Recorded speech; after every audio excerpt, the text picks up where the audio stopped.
Success only comes to those who dare to attempt. Whoa. You saying I can't do nothing and be lucratively successful as a result of that? I am saying that. I can't just sit here. I'm wishing right now. Is it happen? Has it happened? I'm wishing real hard. I can't do it. I'm sorry, buddy. So I gotta actually do something. Like I gotta attempt it. Like I gotta. Yeah, Lars. Let me tell you something. You gotta dare to dream. You gotta dare to dream. And the more you put in the effort and the blood, sweat, and tears into that thing, the better your attempt. Well, I'm gonna show you. I do dare to dream. I'm gonna share my screen right now. There we go. Now? Yes, I do. I There's see the laughing Vikings silent yacht right there with my scattered desktop of thumbnails. Yeah, there she is. Turns out you can just slap your logo on any picture in Canva and turn your any generic boat into your own Laughing Vikings boat.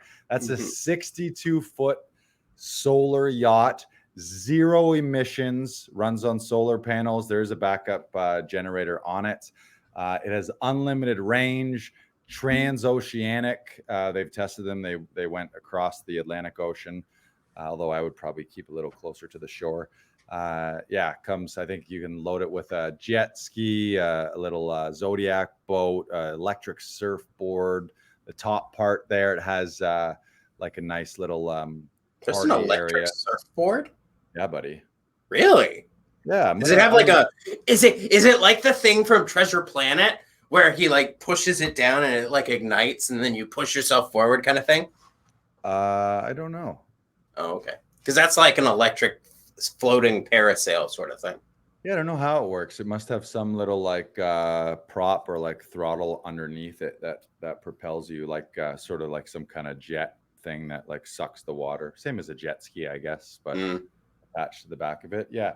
So as far as dare to dream, that's like, yeah, I think you got to put big goals. There's people that call them your big hairy goals or your big audacious goals. And if it's a goal that's not big enough to kind of scare you or seem a little unrealistic, then it's maybe not big enough to actually drive you to chase after it. So yeah, I think you got to decide that stuff. And also, I mean, you obviously got to do the actions. You can't just be like, I want a silent yacht. I want a silent yacht. I want a silent yacht. But you got to do the things that get you there and start taking some steps towards it, whatever the goal is.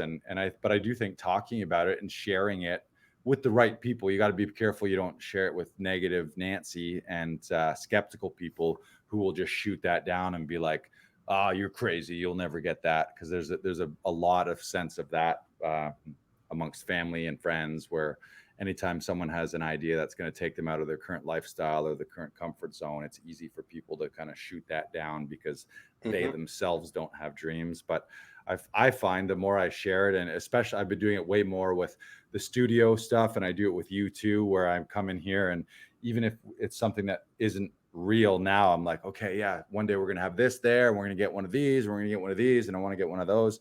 So just having some vision for the future that you can sort of grow into.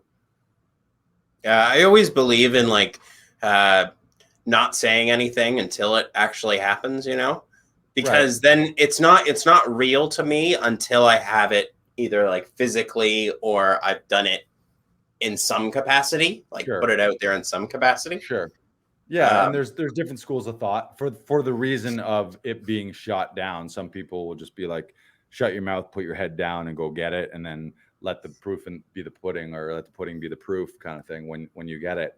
But I don't know. There's something to say for putting it out there, and yeah, there's sort of a little bit of magic in that manifestation and painting that vision. And yeah, words are powerful. So I think yeah. I always try and write it down.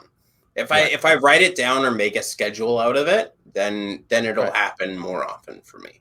Yeah, I've heard Brendan Burchard, who's one of my sort of personal growth coaches that I follow, and I've taken a bunch of his courses. He talks about really any giant goal. One of his things is the 5 major moves. So say you wanted to start a podcast. what are the 5 major moves to doing that? Well, you got to buy the gear to do it. So you need a mic and maybe a laptop.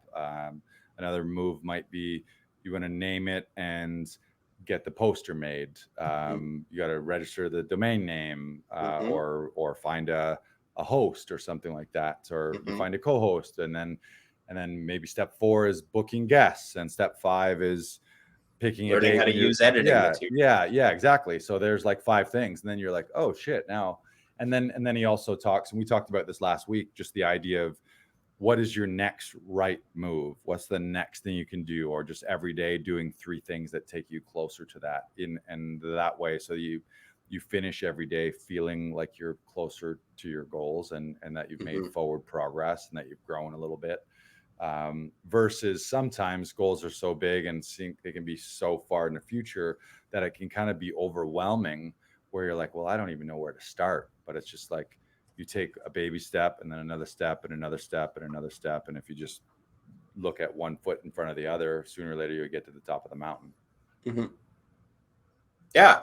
I mean, I feel like that's been epitomized for me, because I've started doing push-ups every day. Nice. Yeah, you're doing the push-up challenge. Yeah, I've been doing well, today I did 45 in one go, and then I did 10 after. And I'm trying to get my hands closer together now. That's a lot. I actually, I believe you, because I know you wouldn't lie about it, but part of me is saying like 40. I don't know if I could do 45 in a row. Not now. I keep trying to get to 50 in a row, and I've done it before, but I haven't done it consistently. How about you pick a date and we'll do it live on the podcast? We'll just tilt your... we can do an Instagram story of it. Camera down. Yeah, let's do it. And I'll just be yelling and screaming. Oh God. 47, 48, 49. No cheating either. You got to get all the way down. I'm trying. I'm working on it. That's great. That's great. Yeah. And like, it's just the one thing that I do every day. It used to be, I can't leave my bedroom until I do these push-ups. And now it's a little bit more free-flowing, because I'm past the 90-day mark with it. And I wouldn't bring it up if I wasn't past the 90-day mark with it. Because as we talked about last week, it's 21 days to build a habit. It's 90 days to build a lifestyle.